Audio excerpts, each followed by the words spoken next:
Hi, everyone. I'm really excited to have you here with us today for our final session of February Flare-Up 2025 Fire Intelligence. My name is Karen Blouin. I am the General Manager at Canada Wildfire, and I'm really excited to be your host today. Today, we have Jonathan Reimer joining us. Jonathan Reimer is the Emergency Manager for the Capital Regional District in Victoria, British Columbia. He's also a former Director of British Columbia's Provincial Emergency Coordination Centre, has served on national incident management teams, and was the Wildland Urban Interface Branch Director for the Horse River Wildfire back in 2016. Jonathan's going to be talking to us today about fire intelligence, intuition, and good judgment. Before I hand it over to Jonathan, I'd like to let you all know that I'm coming to you today from Treaty 6 territory, the traditional lands of many First Nations, Inuit, and Métis people. So Jonathan, welcome. I'm so happy to have you here today, and I'm really looking forward to this session. I'm going to hand it over to you, and I'm looking forward to hearing what you have to share with us, and I know I'm going to have a ton of questions after. So thank you for coming today. Well, thank you very much, Karen. I'm glad to be here. And just to confirm, you can see slides? Yeah, everything's perfect. Thank you. Okay. Good. So with that, I'll just jump right into it. I'm here to talk about three things that I think we all care quite a lot about. And I'd like to flesh out how they interact with each other. So that's intelligence, intuition, and good judgment. And one of the reasons, one of the things maybe that I've been impressed with this series is how it started off with its feet really firmly planted in, the realities of wildfire management, the types of decisions people actually are making on the ground. And I want to start off today's discussion there as well, just to make sure that we don't lose sight with what we're actually trying to improve. And so here, let's take a look at three examples of very typical wildfire management tasks. On the left-hand side here, we have Phil. Phil is an incident commander, and he's dealing with an emerging incident. This is a fire starting to pick up, looks like maybe rank 3, intensity class 3. And just out of frame there, it's actually starting to cross a road. So he's thinking about whether that road needs to be closed. And then just beyond that, a couple hundred meters, there is a small neighborhood of vacation homes near a lake. And doing some evaluation on, do we need to go ahead with a tactical evacuation of those homes? If people are there people there? And what might that look like? How does that affect the actual suppression operations that we're looking for? On the top right-hand side, you have Candace. She is a regional duty officer, or working at the area level, not working on a single fire, but on many. And there has been a lightning bust that came through overnight. And she is managing the resourcing of that. 3 fires reported so far. There are only 2 crews in her area right now, so she's making some decisions about where to send those crews. And then as well, it's only been a couple hours since that lightning bust has come through. So how many more lightning starts might we expect? Are we going to be putting in another resource request? And if so, what types of resources should we expect, or should we be requesting, and how are we going to utilize them effectively? And then last but not least, at the bottom right-hand side, that's Alex. Alex is in the Advanced Planning Unit for the Provincial Wildfire Coordination Center. And she's looking not at hours out like Phil, or days out like Candace, but really getting out several weeks and looking at, okay, what are the fires that we have on the ground now? How do we expect those to grow or otherwise be contained in the next few weeks? And what resources are committed, and what do we expect those trends to look like weeks out, which is not a simple task. And then the big one, of course, is, do we need to push the button on out-of-province resources, which are very expensive? We might push that button now, and then 3 weeks from now, we're actually in a much better place and they're not needed. But at what point does the risk of needing them and not having them outweigh that cost, and making that assessment? And what is interesting about all of these three tasks is that how normal they are, how usual, how uninteresting they are. There are people making these types of judgments virtually every day, and dozens of them in wildfire management. This is just the work that we do. And they do all have a few things in common, though. One of those is that these decisions really matter. And so if we make one decision, we can have consequences for the communities that we're protecting and the safety of our firefighters as well. And that the factors that determine what our judgments that we reach are fairly complex, and these factors interact with each other in complex ways. And beyond that, we're always looking for, is our situational awareness current? So have things on the ground changed?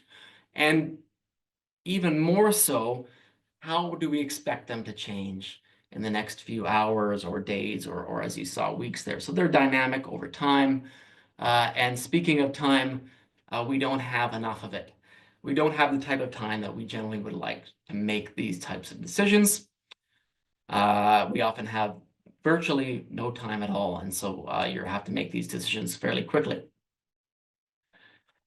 And beyond that, there's more than one thing that we're trying to do as managers, as fire managers. We have multiple objectives. We're managing first for the costs, obviously, for our landscapes, the ecological integrity of those landscapes, obviously the safety of our firefighters and the safety of our communities.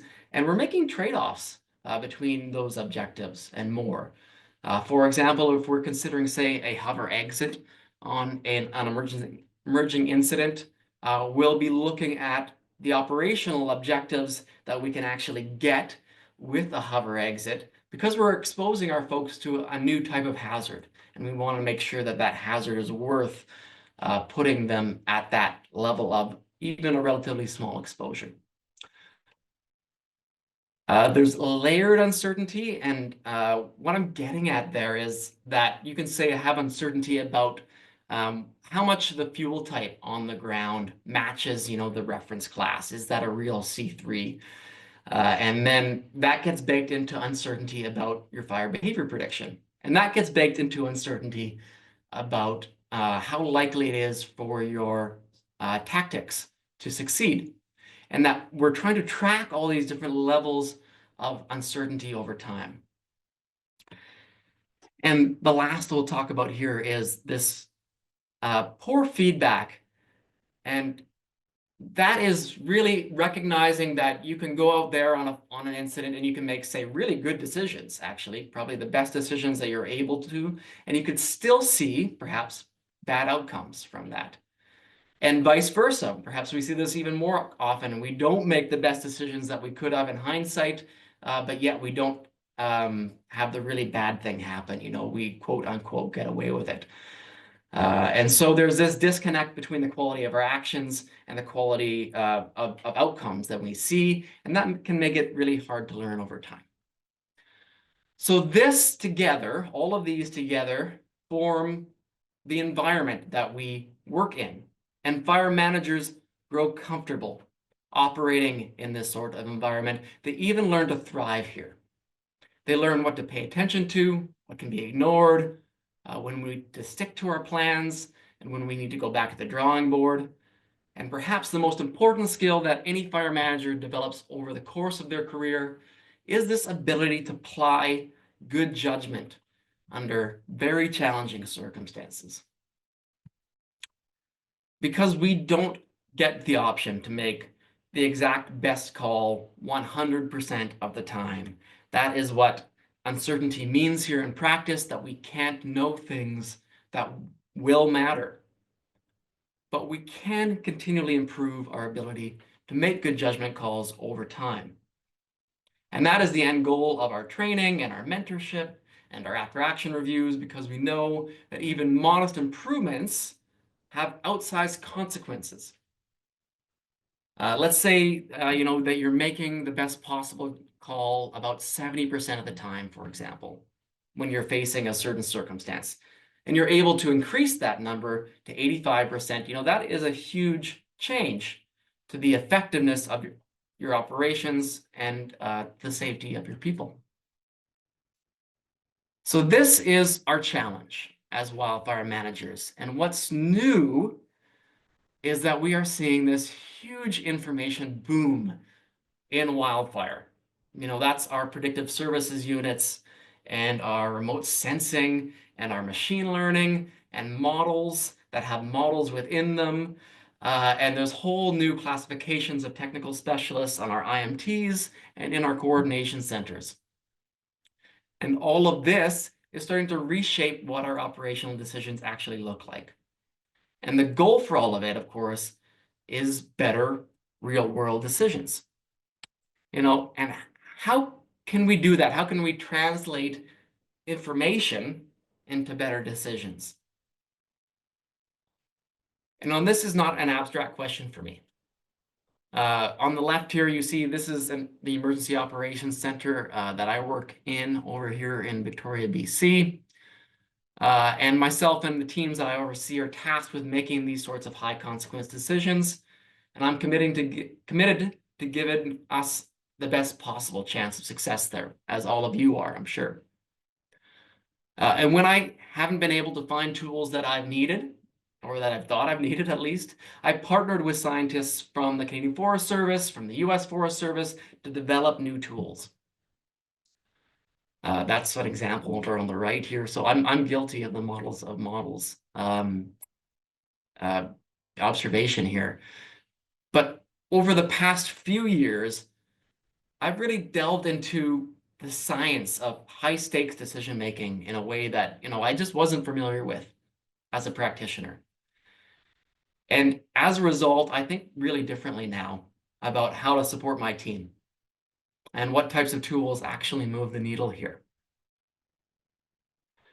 So today, I want to talk with you about 3 different strategies that you have definitely seen.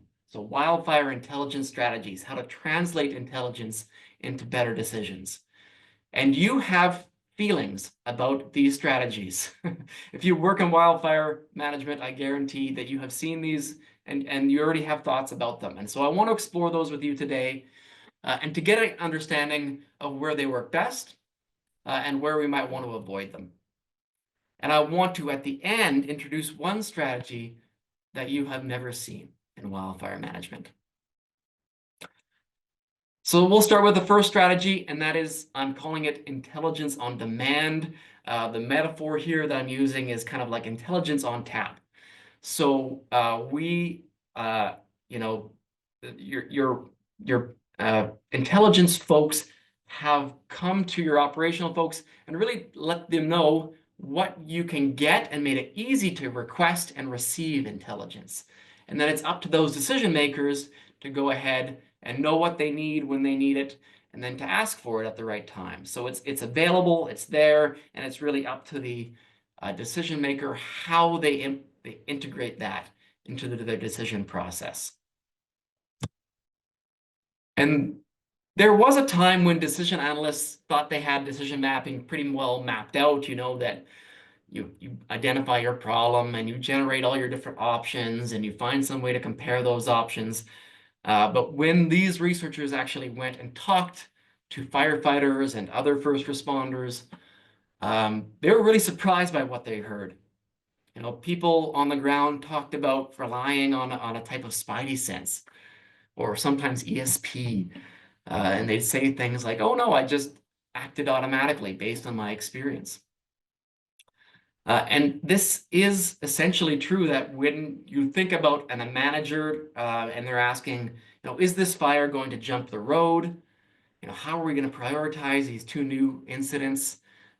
Oftentimes, it's not necessarily that they calculate an answer as much as they channel one. Like I would squint at the road and channel an answer. Like, yes, I think it's going to cross this road, or no, we don't have to worry about that. And it turns out this isn't just firefighters. So chess grandmasters, if you show them a chessboard, in less than a few seconds, they will generate a theory of their best move. And they played that move 4 out of 5 times. And if you ask them, how are they doing this? They give you some strange answers. And so this is Magnus Carlsen. He's earned the right to be confident. Chess masters require about 10,000 hours of deliberate practice to acquire their skill. And this type of intuition is really expert intuition. And when we talk about intuition, it's nothing magical, there's nothing mystical, right? It is nothing more but nothing less than pattern recognition. It might feel magical because it's so fast and it happens effortlessly.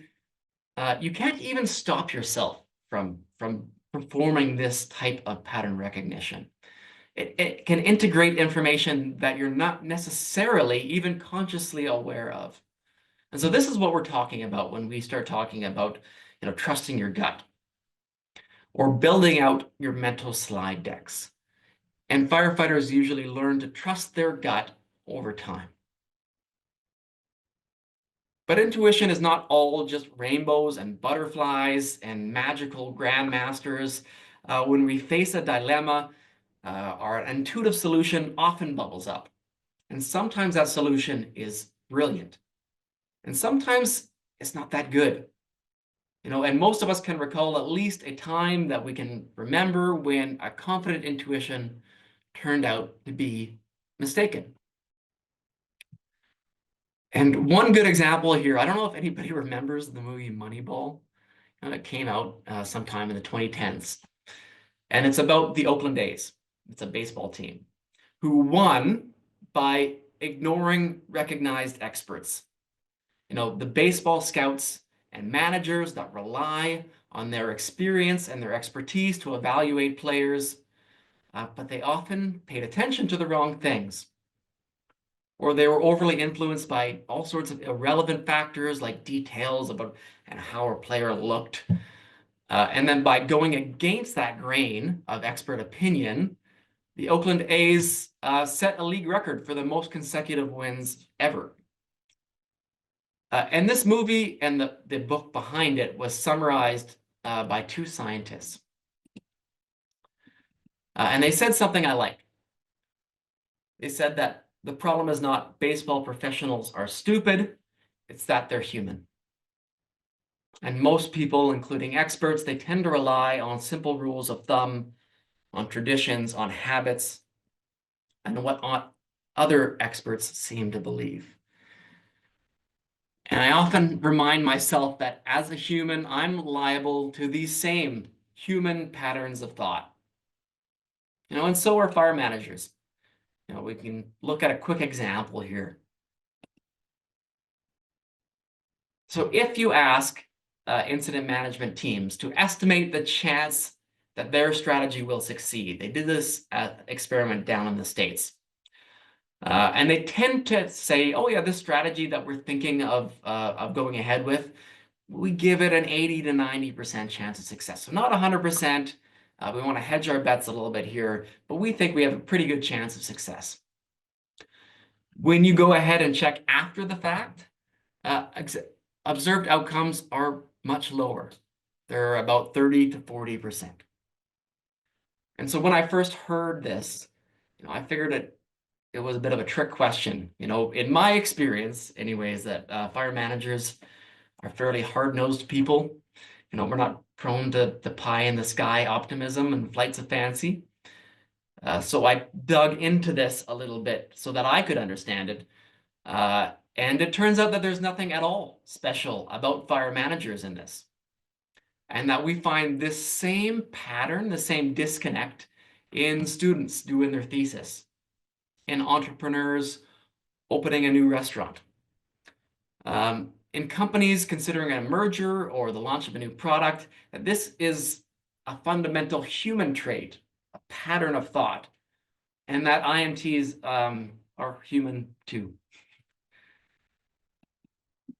And some situations we face are particularly likely to bring out these types of quirks.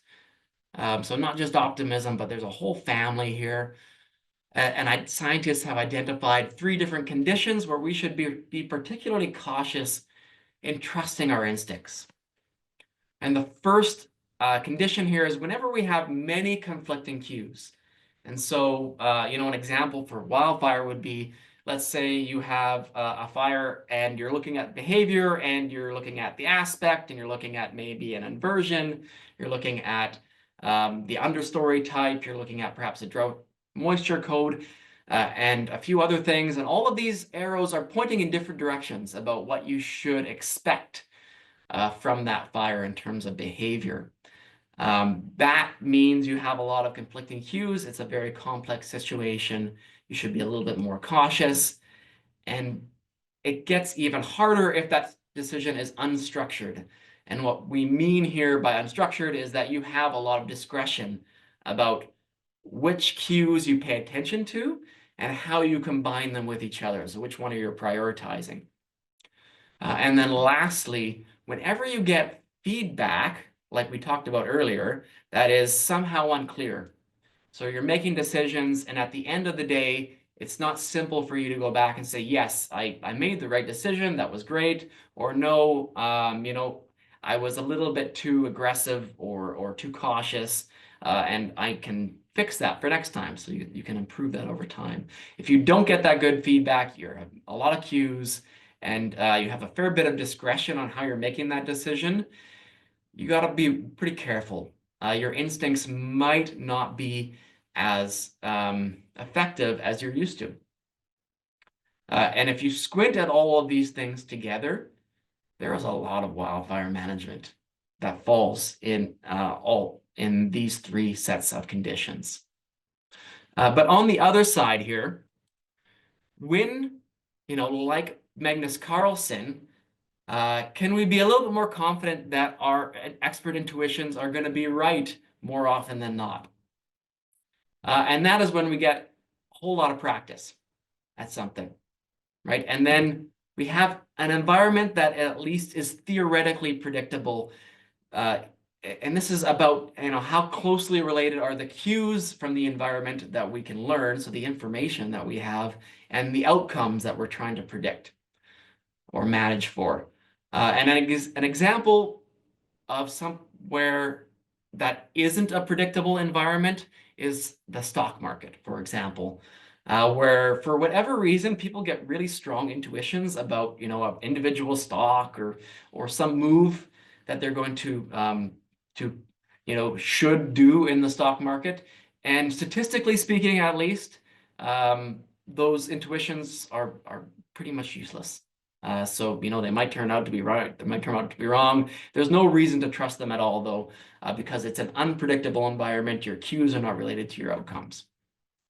And then last but not least here is that when you do get that clear, immediate feedback, and there are places like this in fire, if you say, put a control line in one spot, or you use heavy equipment instead of a burn off, or a particular type of heavy equipment, sometimes at least you get pretty clear feedback that, yeah, that worked great, or it failed. But a lot of other places you don't get quite as clear feedback. So if you are in an area where you can tick these 3 boxes, go ahead. You can be pretty confident with that experiential expertise, trusting your gut, trusting your instincts. So with all of this, what's the verdict? How should we think about on-demand intelligence? If you're a wildfire manager, you probably feel pretty good about it because it respects your experiential insights and it doesn't get in your way during high-tempo incidents.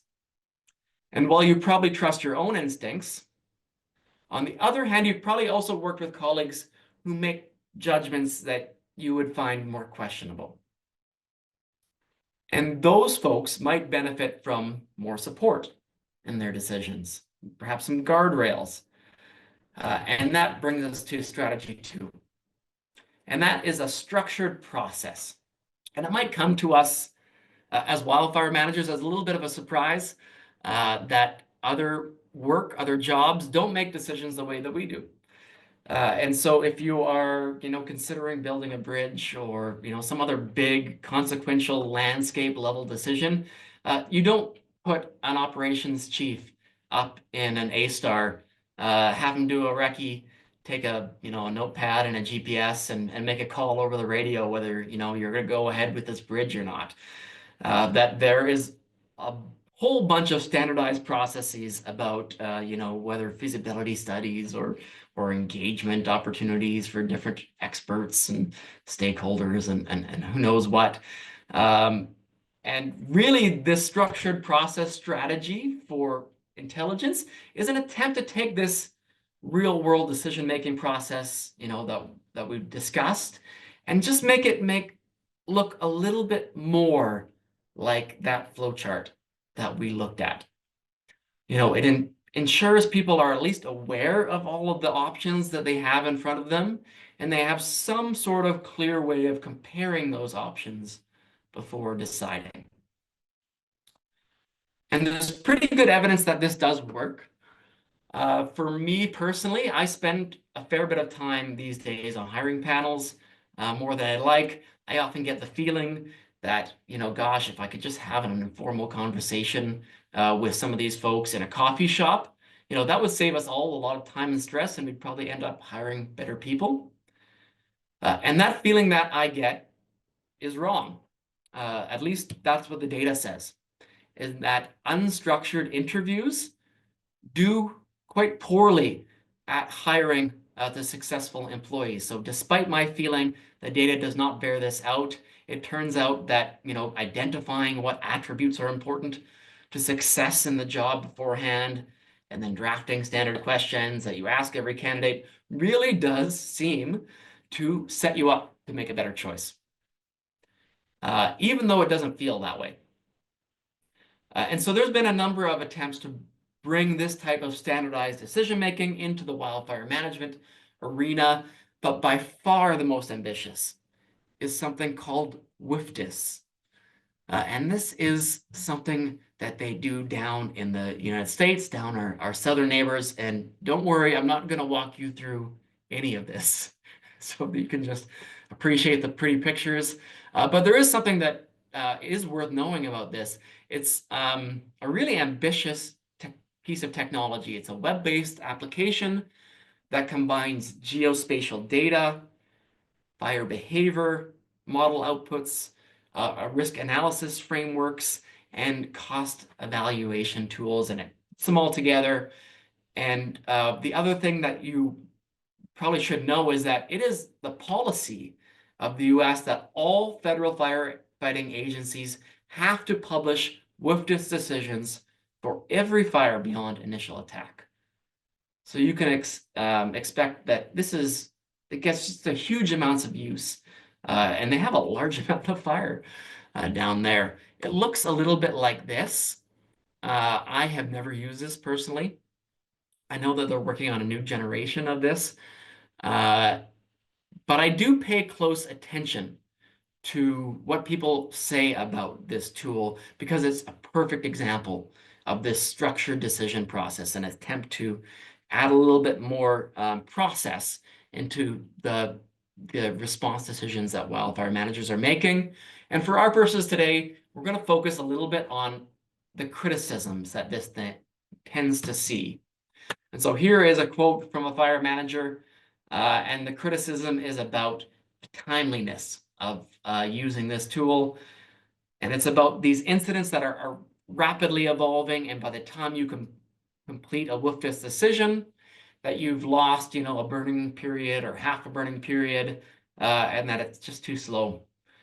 And when you go and actually look at surveys of folks who use WFDSS, they confirm this. And so all the folks in the green, those are people who say that the tempo of a fire is faster than the capacity of managers to produce a WFDSS decision.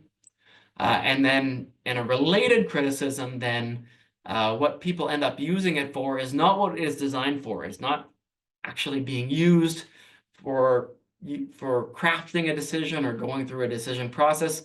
You're just documenting a decision that you come to, through some other way, probably the way that you've always done it.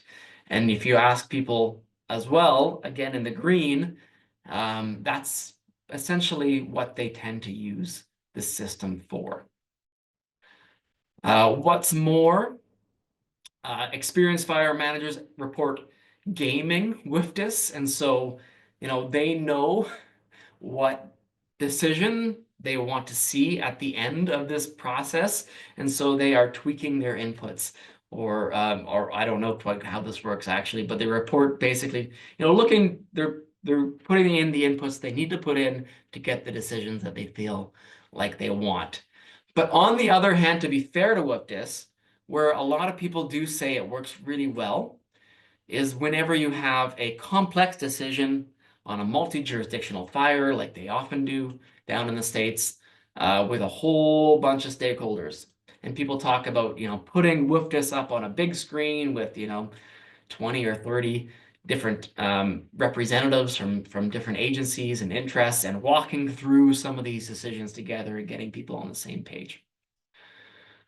So, verdict on structured process. Yeah, in some circumstances, it can improve the quality of your decisions, but it can also be really slow and cumbersome. So when do they work? When should we consider them? Again, I have a checklist for you. It turns out they work best when you're dealing with decisions that are high consequence, so they really matter. They're irreversible. You get one chance at this decision. You don't get to iteratively improve it over time. And you have a little bit of time to actually go through that decision process. So your time pressure is lower than some of the other decisions you're playing with.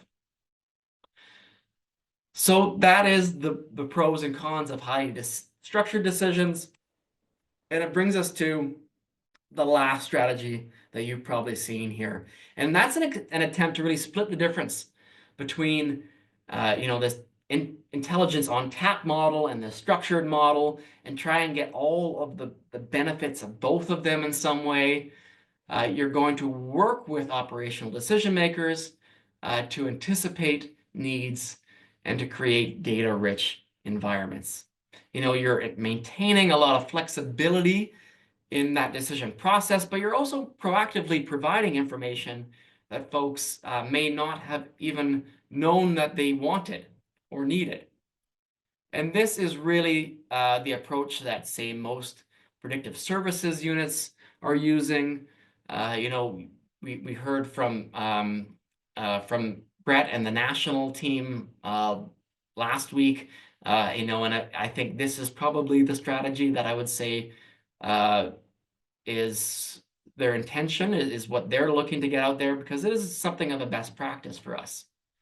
But you've noticed that there's a little bit of an asterisk there. And there's some interesting things to say about this process that I think aren't necessarily obvious. And that's because the intelligence that we provide and the way that we present it and the amount of information that we provide has really surprising consequences for the decisions that we make. And I want to experience this together with you very quickly. I'm going to ask you to make a decision quickly here. Not a poll. This is just a decision that I want you to make in your own head. You can write it down, but you're going to get a lot more out of this exercise if you do commit to a decision. So you are faced with 2 disaster plans for 100 homes. Each one of these home icons represent 10 homes. And option A is guaranteed to save exactly 25 homes from being destroyed. So that's option A. You have 25 homes you're going to save. Option B has a 25% chance of saving 100 homes from being destroyed. So that's all of the homes. And a 75% chance of saving 0 homes from being destroyed. And so I want you to just mentally commit to option A or to option B. Neither of these are great options. We know you're not going to be judged in any ways, but these are the options that you have in front of you, and I'll give you 3 seconds here to put yourself in one column or the other.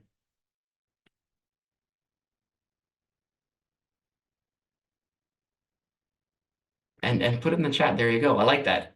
Robin choosing option B here. And generally people find this pretty tough. This is a tough one. You don't have to put it in the chat, but this is what people tend to choose. So we find people pretty well split, but it's about 60-40 for option A in this circumstance. So with this in mind, I just want you to scrub your brain a little bit, reset your thoughts. I'm going to ask you a second question. In this second question, you are also faced with 2 different disaster plans for 100 homes. Option A is guaranteed to result in the destruction of exactly 75 homes. And option B has a 25% chance of destroying 0 homes and a 75% chance of destroying 100 homes. Now, how do you feel about these 2 options? Do you prefer one or the other?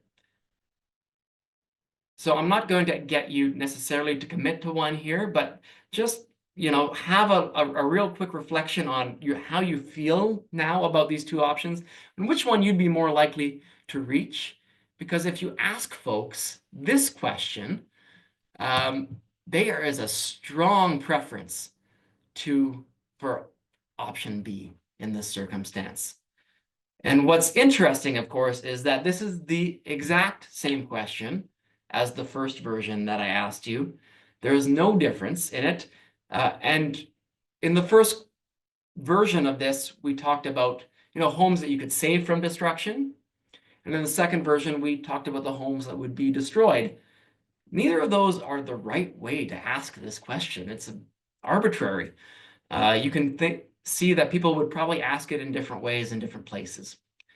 But what's interesting about this is that this small change in how we framed the question and the information has a huge impact on the decisions we end up reaching.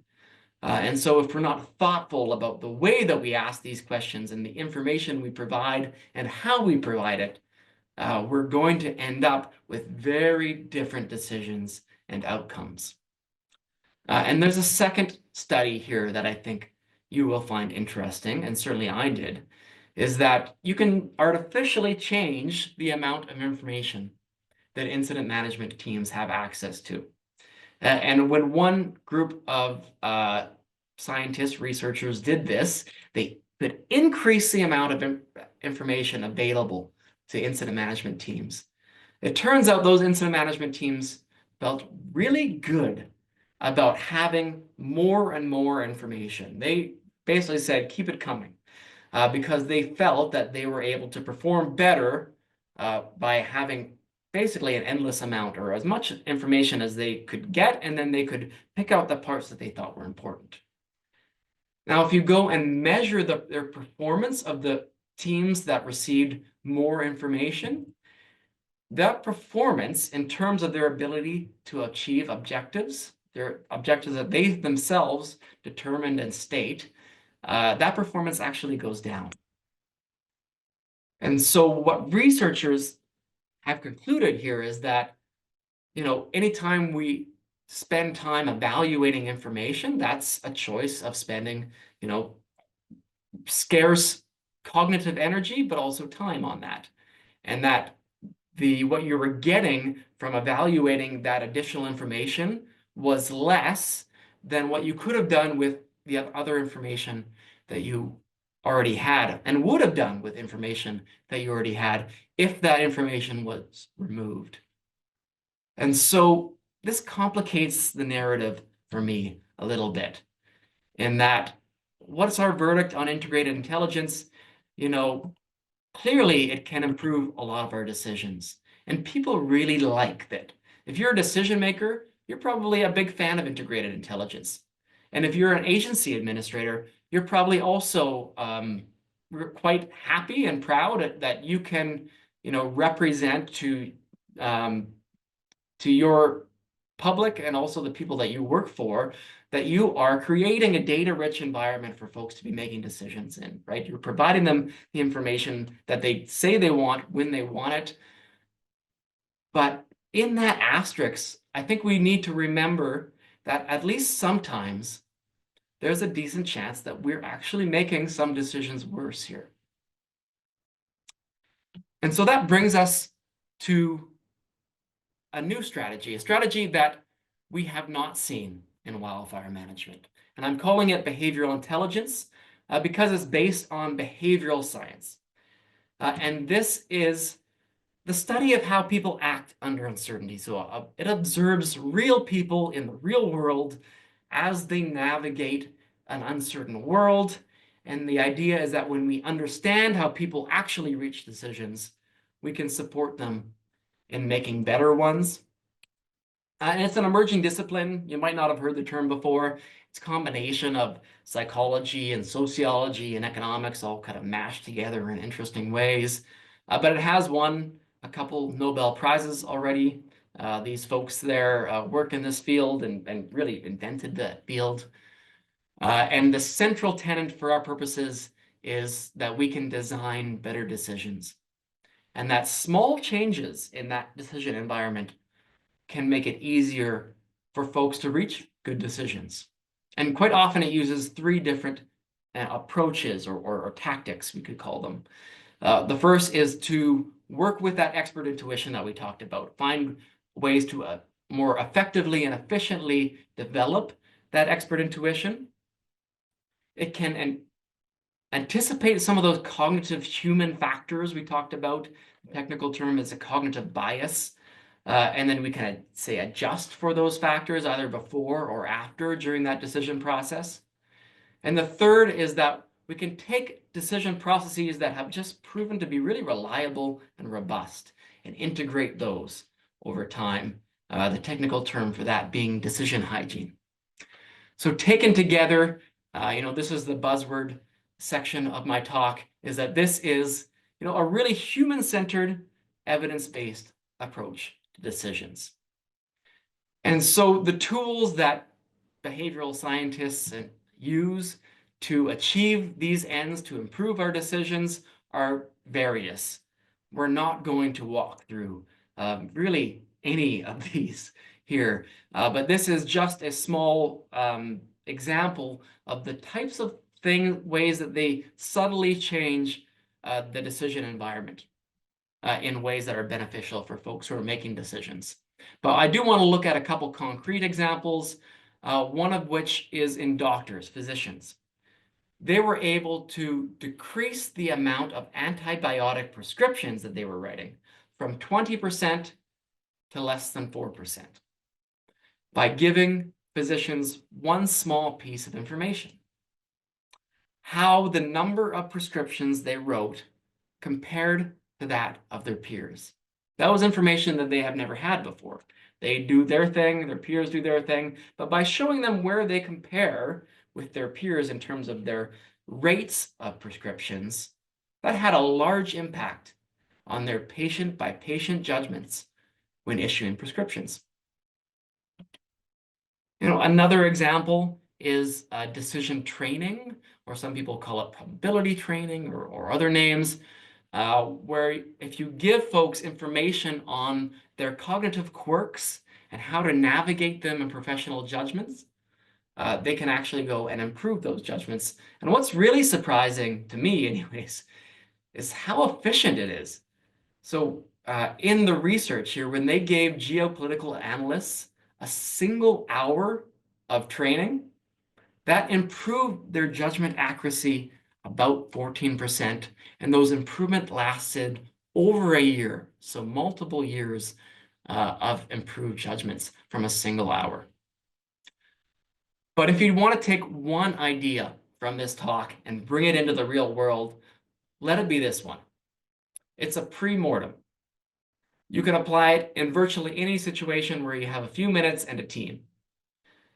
So when you're considering a plan, get your team together and you tell them that you're going to switch gears, right?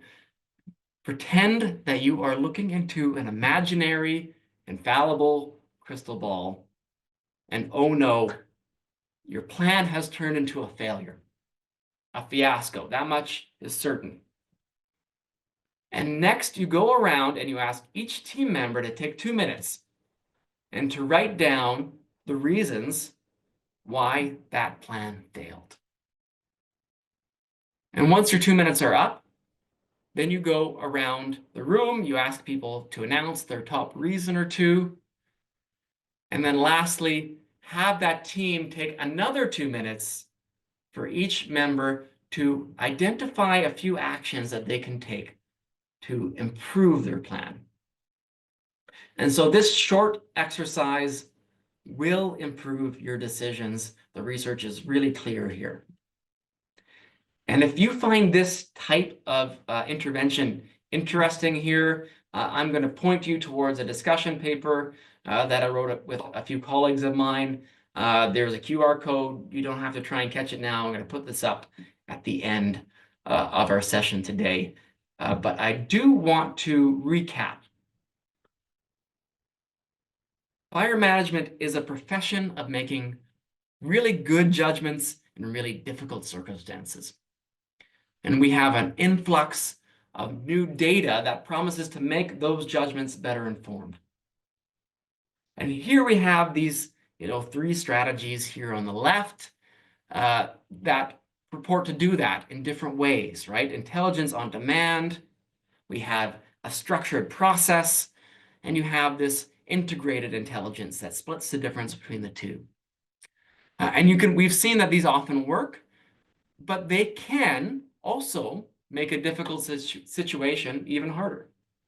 It really depends on the details. And so there's one approach that hasn't been tried in wildfire. That's behavioral intelligence, behavioral science. Do we have any reason at all to think that this would do better for us? How does it compare? And the first thing I want to point to here is a difference of scale. And an example might be helpful. Let's say that, for example, we want to improve how we prioritize scarce resources. How do we make decisions about, what incident gets what piece of, say, scarce asset? And we can imagine, say, a technological solution. For our purposes, let's imagine a satellite remote sensing that gets combined with a type of machine learning, and that allows some advanced prediction. And we feed that into, a provincial duty manager. And that would probably improve decisions. How long would we expect that development to take? And how expensive might that intervention be? I'm not quite sure, but we can also imagine a behavioral approach to that same problem. We can recall, for example, the study that showed an hour of decision training improved predictions by about 14%. Certainly not all the interventions are quite that efficient. Would, decision training work here for this particular circumstance? I'm not sure. But notice the difference in scale of time and money, that these projects are not the type that are usually going to require you to go to your assistant deputy minister for funding approvals. And that people can see benefits relatively quickly, usually within a year or two of starting a new project. And the second difference between these intelligence strategies is a bit more subtle. So these first 3, as I see them, are essentially competing ways of injecting information right into that decision space. It's really about how we inject it. What is the process? What does that look like? What does it feel like for the decision maker? But the last approach has a somewhat wider frame that sees that decision maker as a human being and in their environment and asks, how could we make this a little easier to navigate? And that seems to me a useful question for us to ask. And trying to answer that question might lead us to do, unusual things, like identifying information or processes that can safely be removed.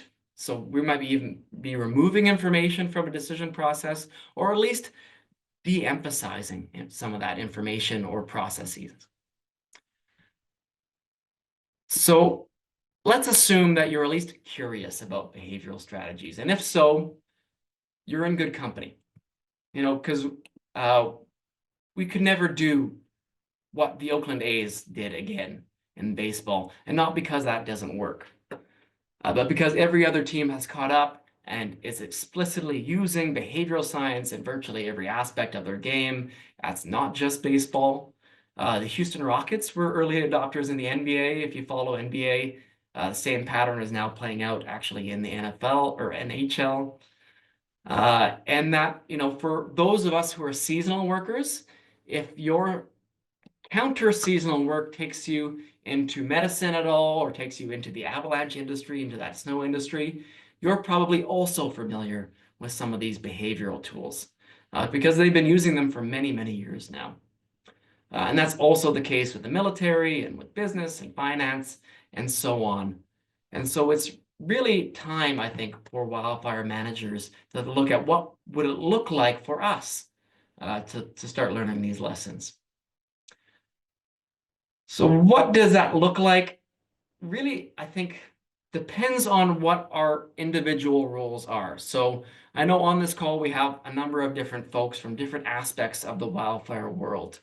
And so to tease some of these out, if you are a wildfire researcher, I know one thing that comes to mind is that it could be just staying curious about some of these assumptions that adding more information is going to inevitably improve the quality of decisions that folks in the real world, folks on the line, are going to be able to get to. So let's be a little bit more curious about that assumption, and also curious about the disconnect between perhaps the state of the science and what we see in terms of on-the-ground decisions.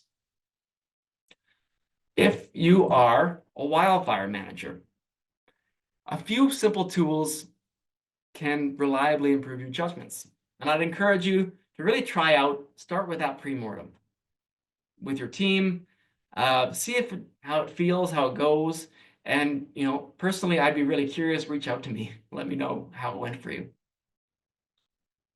And lastly, if you have influence within your agency, you can help design decisions that offer your people a better chance of being successful.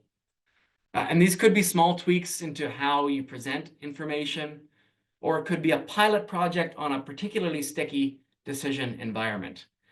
And I think wildfire management is a bit like professional baseball. Before the Oakland A's dove in and figured out what worked and what doesn't.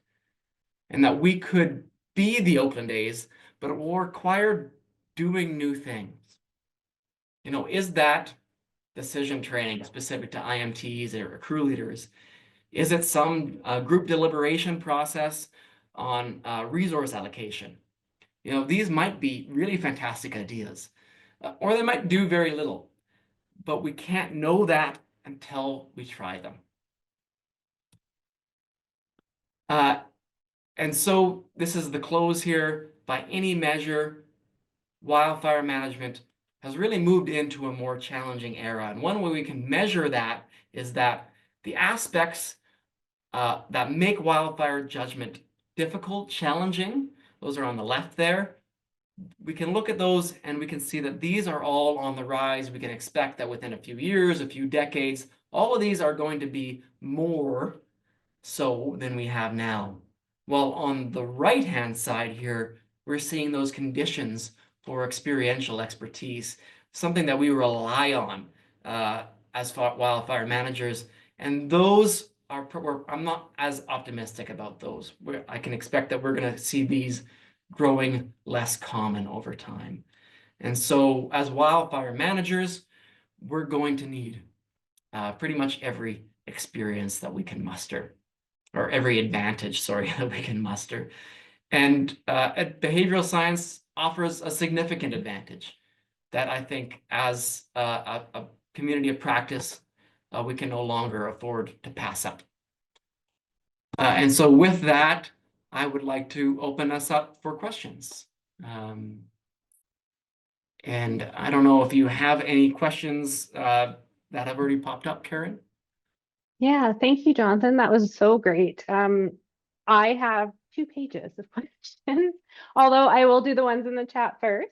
So thank you for that. Lots to think about, and I think really good timing pre-fire season to be really getting our creative juices flowing on this and how maybe we can integrate some of the stuff into our teams moving into the season in little ways and test it out.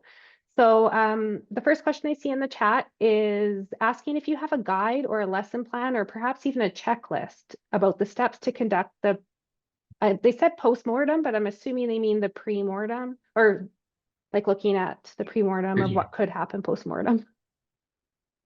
Yes. The simplest thing for this, I don't have anything personally. Uh, my, I don't recall the origin of the pre-mortem. Um, but I don't think it actually comes from the military.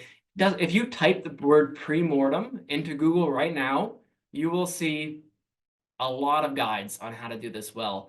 I would point you towards Gary Klein guide to this. He's basically the one who came up with the name pre-mortem and essentially came up with the process. There's a few small things in there that he says are really important for doing this well. You can, for example, just go in there and say, hey, how do you think our plan might fail? And then we'll write those down and okay, how do we improve it? Apparently that doesn't work very well. So the details of this pretend crystal ball, for whatever reason, seems to really make a difference in eliciting the really visceral reactions and getting really good content and feedback and end up with a better plan. So I don't know, does that answer the question? Yeah, I think that does. And I just want to note, one person here is saying they believe it could also be an after action review. I think that the important thing though, and correct me if I'm wrong, Jonathan, is that this is a hypothetical after action review in ways. So you're running through a scenario and you're assuming worst case outcome and you're doing an AAR on something that didn't actually occur. Okay. I love that. That's a great way to think about it. The whole thing is a play on the post-mortem, but it's not a post-mortem. It's a pre-mortem. You're looking at improving your decisions, not after you make them, but actually before you make them. I really like that idea. I think that's great. And I think it can be applied to many things outside of critical decision making as well into our everyday business and work. There's a super interesting comment here and a question of whether you know if the decisions made when the question was framed as homes lost were more or less accurate than when it was framed as homes saved in the early example you gave. Interesting. I would like to ask a question back to say, what would accurate look like in that? In the sense that, those two questions are designed to be difficult in the sense that, there is an argument to be made for both option A and option B. Neither of them are correct. In there, it might depend on, let's say your agency had a policy about risk tolerance and so on. That might give you the correct answer, that, hey, this is an acceptable amount of risk. This is acceptable amount of a loss. For example, we have that sort of really clear guidance when we're making trade-offs with fire safety. We say we never do that trade-offs, but what we're saying is actually we have this tolerance for trade-offs in fire safety. We're going to allow you to get into these types of helicopters that have been inspected. We're going to allow you to drive for this long and no longer. These are the trade-offs that we allow you to make. And that would be the types of trade-offs that you are making within that same question. But what you're learning about is not about homes. You're learning about yourself and your own risk tolerance. And that risk tolerance really varies between people, but also between agencies. Yeah, I'm wondering if the person is maybe asking about correct outcomes with the way questions are framed, whether it's framed from a pessimistic or an optimistic framing. But I would imagine that you nailed it there, that it would very much depend on the individual and their training and the agency culture and all of those collective biases coming into it ahead of time. So it's probably not an easy question to give a holistic answer to. Yeah. If you want to clarify, throw another question in there. I'd love to get at it. Okay, I'll keep my eyes open in case they provide a clarification. Have you thought about integrating some of these ideas into ICS or Instant Command System? So incident command system, I work mostly in the all hazard world now. So, that's what I like about incident command system is that, it's the classic trope is that you can run a birthday party with incident command system. It's pretty neutral to what you're doing with it. And I think perhaps the simplest way is to take some of these processes, like you generally have an ops meeting, you generally have a plans meeting, you have these operational periods, and within those you could start to integrate things like there is a better and worse way to make decisions as groups. And so it's a little bit far too, I'll just ramble on the whole time if I get into this topic, but if you can integrate the types of processes that groups make good decisions with and avoid some of the what they call informational cascades, where people, that groupthink where you get to a group of people together and they're about as bright as the least bright person in that group.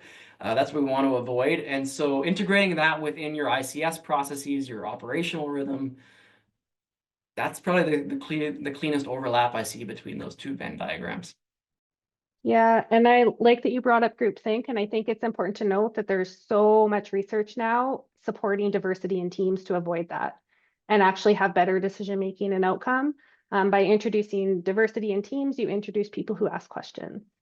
So yeah. There's actually an expert on that here that hopefully we'll hear from in a national conversation very shortly on some of these topics.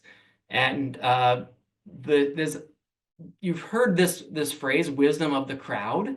And if you've ever been on a high functioning IMT, you are using already some of these processes to gather that wisdom of the crowd. So you are smarter as a group. But that doesn't happen in every group, and we can learn to do that better over time. thanks, Jonathan. So I see the person who posed the question about the homes lost versus home saved has another comment here I'm just going to read out to you. So they were thinking of it from the perspective of, are forecasts framed as homes lost more or less accurate than forecasts framed as homes saved? And does the former elicit loss aversion bias, or could the latter elicit some form of optimism bias? Yeah, this is a good question. It kind of gets into the weeds on what biases are working in what capacity, and really what happens. So when we are thinking about losses, we are loss averse. That is what is the term here. So especially when we look at large sure losses. So let's say, a classic example is that if you go and find a $20 bill on the ground, right? You are going to be pretty happy about that $20 bill. It's going to make your day slightly better. If you go then outside and you get a parking ticket on your car, and that is a $20 parking ticket, you're going to be way more upset about that $20 parking ticket. Even if you don't have to do any paperwork around it. It's just that loss of $20. We feel that way more intensely than we felt the gain of $20. And what that means is that when we're facing a large sure loss, so when we're facing a bad outcome on a fire, we are desperately looking for any way to avoid that loss. What are we? We're way more likely to accept a gamble, even if the likely outcome of that gamble might be to make things worse. And so that's something that I think is a really interesting topic, and I've never heard anybody talk about in wildfire management. And I would love to hear what people have thought about it and various ways of improving that. I don't know which way, whether we should be loss aversion that way or not when we're talking about homes or other things, but we should be framing it in the same way from one agency to another and one wildfire manager to another, because otherwise we're going to reach very different decisions. Thanks, Jonathan. One thing that popped into the chat earlier that I'd missed was, I think just a thought of even framing it in structures versus homes. There's also this, I watched a show called Brainchild. It's a kids show about psychology of decision making with my kids all the time. And they talk about perceived value on things of ownership. And I wonder how that would play into this as well, and maybe remove some of that bias that you're talking about if we just took emotion and that connection to a home out of it by calling it a structure could perhaps remove some of that bias as well. Yeah, I know that some of that comes from the endowment effect. Yeah, interesting idea. Lots of great stuff going on in the chat. Thanks everyone for being so active. If I do miss your question, feel free to repost it at the bottom because they're flying down there. So Jonathan, could you take a moment to describe the idea of using a personal decision journal and how it might work and any benefits of it? That's a really good question. And so I think what the question is getting at is all of us more or less actually have, like, this little notebook where we write our decisions in it. But a lot of us use it more or less for kind of an external memory, and we might use it to fill out our fire reports and so on. And then it might end up in a courtroom if something happens, so that later we can reconstruct our events and why we made certain decisions. But what we don't tend to use it for is to improve our quality of judgments over time. So it turns out, we make a decision to, whatever, to go ahead with a prescribed fire or to not go ahead with a prescribed fire. And after it turns out one way or another, it's really hard for us to rewind our memory and say, oh, this is what I was thinking at that time. This is what I knew. This is how confident I was. We almost always tend to default to, oh, I knew it all along. I knew how that would turn out. Everybody knew, that 2003 was going to be a crazy year and 2024 actually wasn't going to be that bad. But at the time, at the beginning of 2023 and 2024, you might not have thought that way. And so what a decision journal can allow you to do is just when you're making a decision, just write down, like, what do you know? What do you not know? What are you worried about? What are you projecting? And then if you can make this a habit to go back after the fact and just put yourself in that headspace now that decision has turned out one way or another. And then by combining those two, states of mind, you will become a better decision maker. You will develop better judgment. That's great advice. There was a note here. So there was a question about integrating some of this into ICS. And there's an interesting note here that one person's noting Australia has a process called CASP. I'm assuming they call it CASP, that somewhat can plug in. It's the Crisis Appreciation Strategic Planning process. So if anyone wants to look that up, that might be of interest. I don't know if you're aware of that or not, Jonathan. I have not personally heard of it before. Nope. Okay, one more question. Actually, quite a few. Do you have any recommendations for how to take people who are convinced that their expert intuition and reactive type decision making are convinced of their expert intuition and reactive type decision making to start appreciating the value of occasions to apply more deliberate processes? It's a $24,000 question. I just want to note the tension there is that we have learned over time as wildfire managers to trust our judgment. Not because we don't make mistakes, but we have to apply that judgment again and again. And most of the time, it turns out fairly well. Like, we don't see a lot of really bad outcomes from our decisions. At least, compared to the amount of judgments that we make out there, we're doing all right. At least that's certainly the subjective feeling that we get. And so now we're asking folks to be more skeptical and just to actually inject a little bit of doubt into that decision process. That feels really uncomfortable. Psychologically, physiologically, perhaps we're not necessarily geared for that. It's painful. And so, in general, telling people that there might be wrong isn't going to be effective. I don't know if that's been people's experience as well. But making people's judgments and predictions explicit and then having them somehow being checked by experience in front of other people, that's a great way to get people to be really humble. Is that once your incentives are a little bit aligned, so let's say you're an F-ban and you are always saying that things are going to pop off or go or vice versa, and after the fact you're always saying, I knew it was going to be like that all along. And you're seeing this person, you're like, this F-band doesn't know what's going on. One of the things you might do is just get them to be really specific about predictions that are going to be verifiable. They're going to happen or they're not going to happen. And do that in a way that obviously isn't aggressive. You're not trying to target these people, but allows them to start being curious and perhaps a little bit more humble about the quality of their own judgment. Yeah, I could see that being a large culture shift to create comfort with postmortems or AARs, which I've seen from an outside perspective happening in fire, I think almost organically, where I think varying perspectives of how AARs or debriefs or postmortems are done in other fields are kind of bleeding into certain groups where emotion is being removed from the start of the process, and they're looking more at the facts of what happened, which can create a bit of a safer space maybe to own up to some of those incorrect assumptions or predictions that were made early on before digging into how it made you feel or the emotional part that went into your decision making. So it's kind of very interesting. Yeah, and maybe I'll get a riff. I'll give you 1 minute to riff on that because I think it's actually an important point.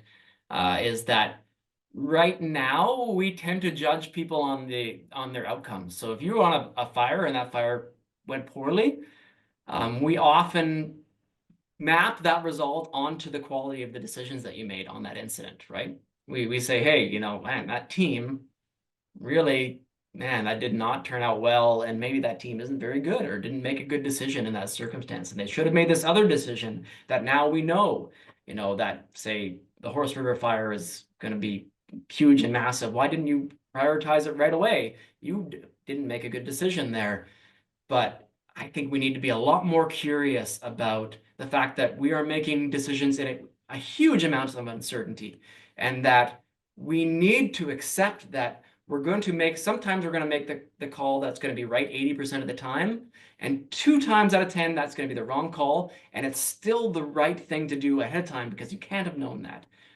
I don't know if those numbers made sense, but you need to make the wrong call sometimes in the sense that you're going to have an outcome that you didn't desire, and that needs to be okay with us. Yeah, and realizing that 2 times out of 10 might not seem like such a big thing, but when you have 250 new starts, that number grows a whole lot. So I think that's a really good thing to know. And there was a quote that stuck in my head. So we hosted a mission critical team leader training event in December, and we had one participant, and the instructor we had deals primarily with military people, and we had one instructor put up their hand and say, but the difference is that we are the only people who are trying to stop a natural disaster.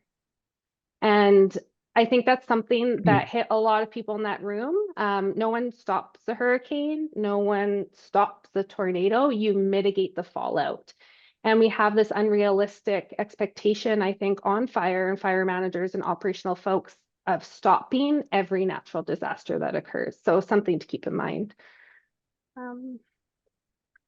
Okay, so we discussed loss aversion or paralysis when discussing focuses on injury, mortality, or individual loss of rare species versus the need to improve habitat or needs for fire-dependent species. Loss of an individual will often immediately outweigh the beneficial or potential beneficial fire effects, and it strangles the use of fire for restoration. Just, I think, more of a note. I don't know if you have any comments on that, Jonathan. Yeah, I mean, there's lots of comments. I'm not sure if I'm going to contribute a lot to it, but good point. Yeah, I think it's just important to note that risk aversion is a strong part of a lot of government work because you're doing it in the public eye with public funds. So yes.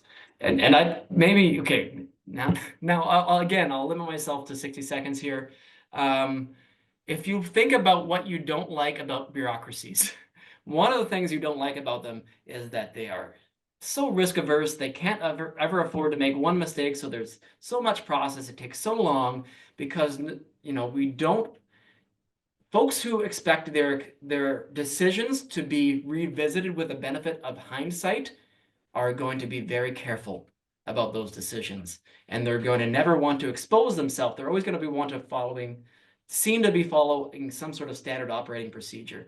And I think what has been really special, interesting, I think great about Wildland Fire is that we do prioritize good judgment, that we let folks get in there and make the call that's really complex and disciplined, and they live with the results of that call in a way that is hopefully less bureaucratic and less risk averse and loss averse. But my fear is that with increasing kind of interests and demands for visibility into those decisions, we may see creeping loss aversion into those space, and that I think would make everything worse. Thanks, Jonathan. So there's a great question here from Brett. So he's suggesting one of the challenges with expert judgment is that the goals that are being defined when the judgment is applied isn't always logged or checked back against. He's wondering if getting folks to make a judgment and define what they think right looks like, and perhaps even feels like, and being able to take a step back after and say, okay, my decision led to a favorable outcome, but I wasn't actually right based on my experience. And dissecting that after the fact would be valuable, which I think you've noted. That's a great comment. If you can learn from your successes, you are going to be a great wildfire manager and probably a great person. And what about being able to know successful outcomes, but the judgments or the assumptions made didn't actually contribute to those? Yeah. You know, a lot of wildfire managers are actually really good at some of this stuff in the sense of like, we are more tied into than most professions, in my experience, the fact that we don't always have like a really strong lever on outcomes. We get out there, we do what we can, but oftentimes, that fire was going to go out anyways, or was going to blow up no matter what we did.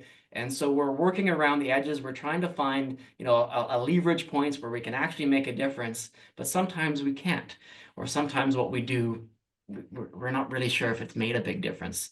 And so keeping that in mind is useful, but I do find that wildfire managers, when you push them on this, they're pretty cognizant of that.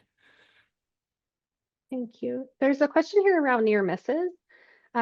So acknowledging the importance of doing those pre-mortems for catastrophic loss, they're wondering if by continuing to not focus on near misses could result eventually in the near misses becoming actual incidents and injuries because we're not looking at why we had near misses, and asking if there would be value in perhaps also doing pre-mortems with your team around near miss situations. Yes. Pre-mortems happen before a decision, so I don't know. Hopefully you're not planning for a near miss.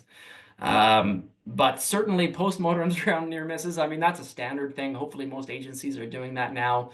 But maybe just to tie that together with the idea that we were talking about earlier, in that you're going to make the decision under uncertainty. It's going to turn out, maybe that ends up being an excellent decision. Maybe it doesn't turn out, but that decision might still actually be excellent.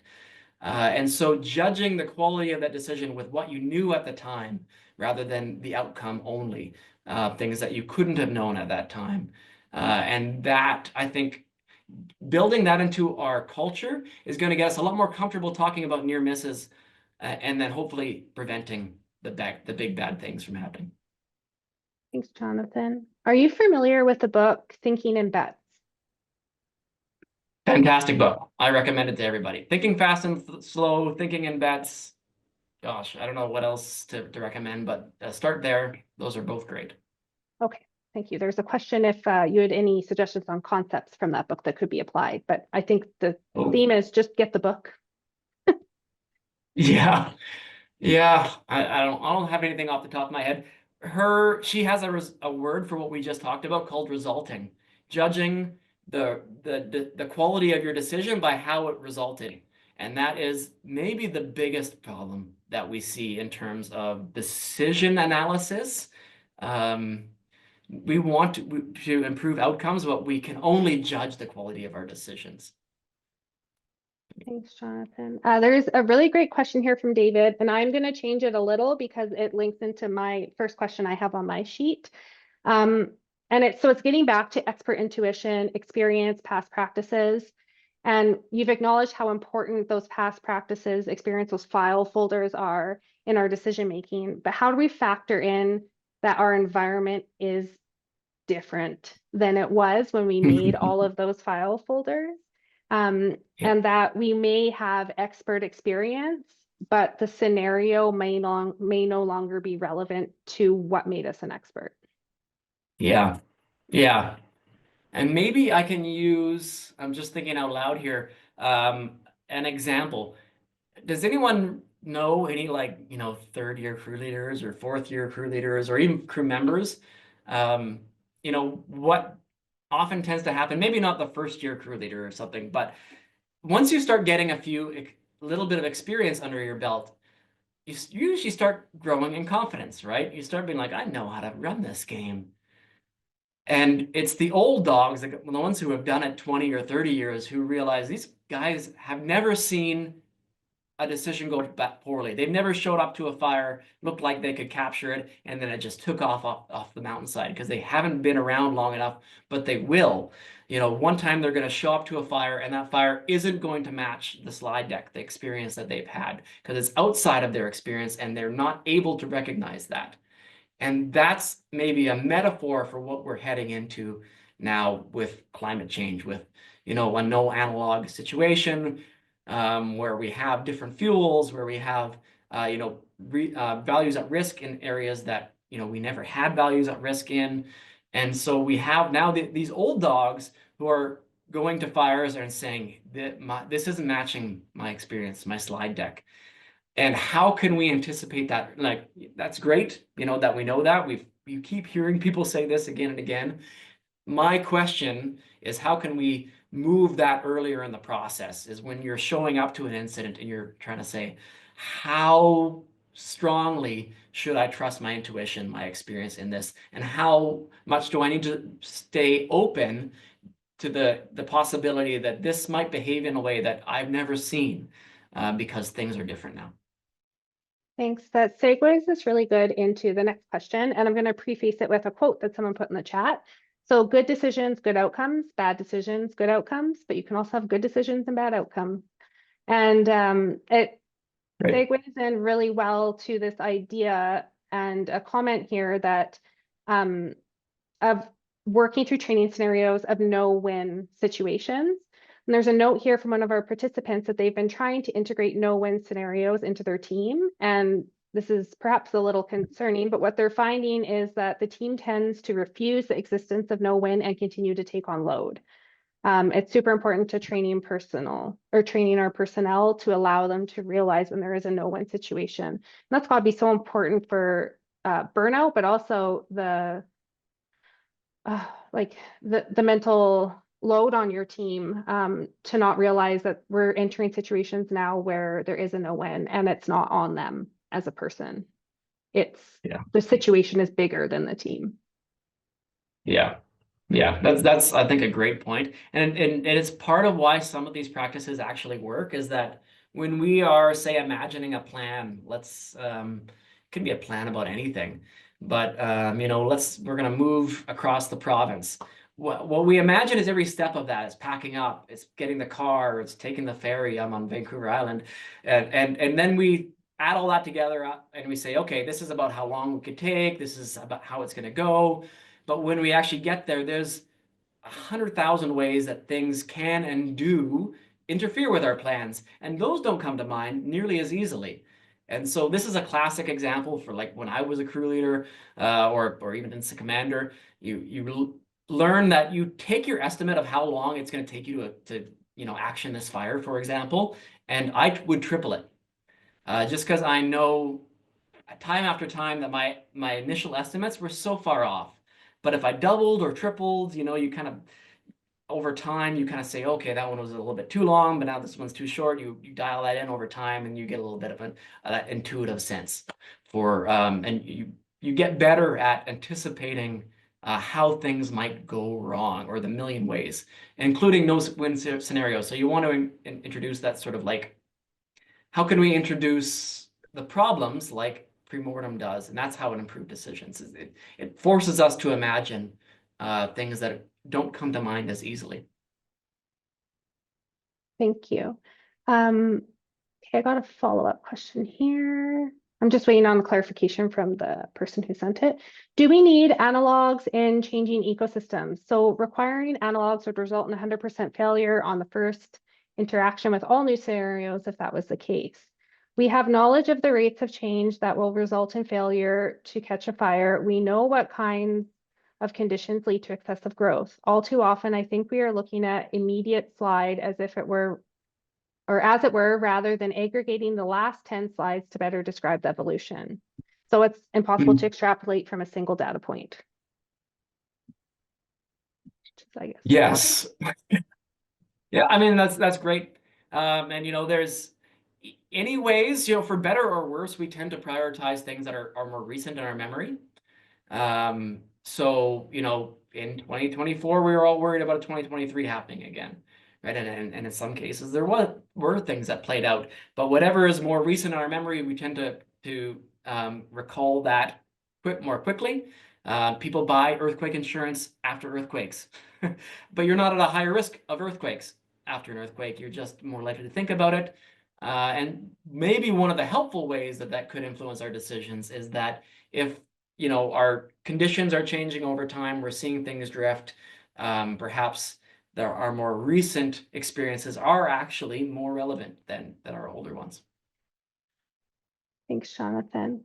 So there's a follow-up question. You noted during your presentation that increased data can often lead to increased confidence, but maybe decreased accuracy and outcomes.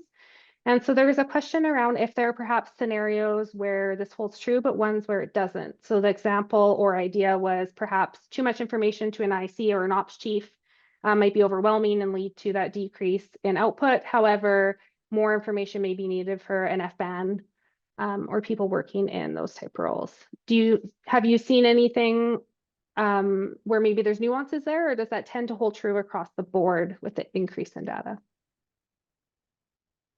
So there's two ways that I can think of this question. The first is that clearly there's, if you're on the same fire, on the same incident, the things that your division supervisor needs to know and be cognizant of and have in their head is, you know, both richer for that one division than what the ops chief needs to know, right? Or the IC needs to know, for example, because he has multiple divisions. He wants to know that his people know these things, but he doesn't need to necessarily know these things. This is, you know, this is not rocket science. I'm not saying anything interesting or new here. But maybe the other way of thinking of that same thing is like, are some positions really detail oriented and others, or some tasks are very detail oriented and others you need to know less things? I mean, that's probably true. In general, this is where the research that I'm familiar with seems to point to, is that you tend to see when you're making some decision, you're making a hiring decision, you're making a decision about a modified response fire, there's usually 3 to 5 factors that are really important, that really matter. You know, if you change those factors, that's going to have a big impact on the decision and your outcome as well. And then once you start getting to, you know, 6, 7, 12, you know, they've actually measured for modified response fires. There's 150 factors that fire managers report considering during that decision. Not an individual one, but collectively, that's what they report. That's too many. We can't think well about that many. And actually, not that many matter. And so we should be finding ways to say, okay, you know, let's not try and find any little factor that might make the smallest difference anywhere at any time. We are making decisions under uncertainty. What are the big things? Are those obvious? Do we have those in our face? Do we not know one of those big things? We tend to focus on the things that we know and ignore the things we don't know. But often there's things that really matter that we don't know, and that we need to remember that we don't know them during that process, so that we can be a little bit more humble about our decision and how that might change. And so I would, as a rule, try and for most positions, and I actually think this applies almost across the board, simplify your decisions to the really the biggest factors. And what those factors are, you know, that's for researchers and scientists and practitioners to work on together. Yeah, it takes me back to the Rumsfeld matrix and the importance of the uncertainties or unknown. We are at time, so I just wanted to close with a quick comment too that I think you noted on a really important thing there about how there are key inputs that are needed to make decisions. But I think it's also important to note that we work as deployable resources across a huge country where those key factors may differ depending on where you're located, what setting you're in, things like that. So I guess that's where making sure you have that link into someone with the local knowledge is really, really important, because your, you know, your finger roll of 5 things that you look at home might not be applicable if you're from mountainous terrain in BC and then all of a sudden you're working in the Maritimes. So really interesting things to think about. Do you have any last comments that you'd like to make, Jonathan, before we close out? I've talked a lot, but I just want to say I'm really glad to be here, and this is something obviously that I care a lot about, and I would love to hear from all of you about your thoughts and how you think we can actually. What I'm interested in is better decisions in the real world, and I find that there's obviously a disconnect sometimes between what we think is going to improve that decision and then actually what does. So how can we solve that together? Awesome. Thank you. So I did post our email in the chat box. If anyone has any questions or comments or would like to be connected with Jonathan, feel free to send email there. We will make sure that you get your connection.